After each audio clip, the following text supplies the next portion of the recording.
ప్రజలు కూడా వదిలేశారండి. పలకరించే దిక్కు లేదండి. తిన్నాడో తినలేదో కూడా తెలియదండి. ముఖం చూసేవాళ్ళు కూడా లేరండి. అతని పరిస్థితి ఎంత దుర్భర స్థితికి వెళ్ళిపోయిందో. ప్రియమైన వాళ్ళారా, ఇక్కడ ఆగి ఒక మాట మీకు చెప్పాలనుకుంటున్నాను. ఒకరి మీద ఎప్పుడు తప్పుడు ప్రచారాలు చేయకండి దయచేసి.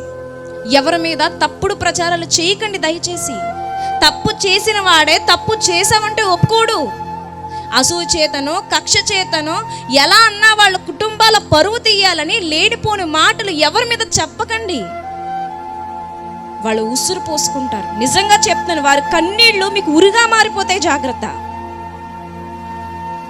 మెఫీబోషెతు ఏడ్చిన ప్రతి కన్నీటికి సేబా సమాధానం చెప్పాలి. ప్రియమైన వాళ్ళారా, దేవుడు అందరినీ పరిపాలిస్తున్నాడు, మర్చిపోకండి. నువ్వు బాప్తీసం తీసుకోకపోయినా ఒక జీవితాన్ని అనవసరంగా రోడ్డుకి ఈడిస్తే దేవుడు చూడకుండా ఉంటాడు అనుకుంటున్నారా? ఒక నిర్దోషి కన్నీరు ఆయన వాళ్ళు ప్రార్థన చేయకపోవచ్చు, యేసుప్రభు అంటే ఎవరో తెలియకపోవచ్చు, కానీ ఆయన చూస్తాడు, న్యాయం చేస్తాడు. ఏమండి, నిర్దోషిని బాధ పెట్టే విషయంలో చాలా చాలా చాలా జాగ్రత్తగా ఉండాలండి.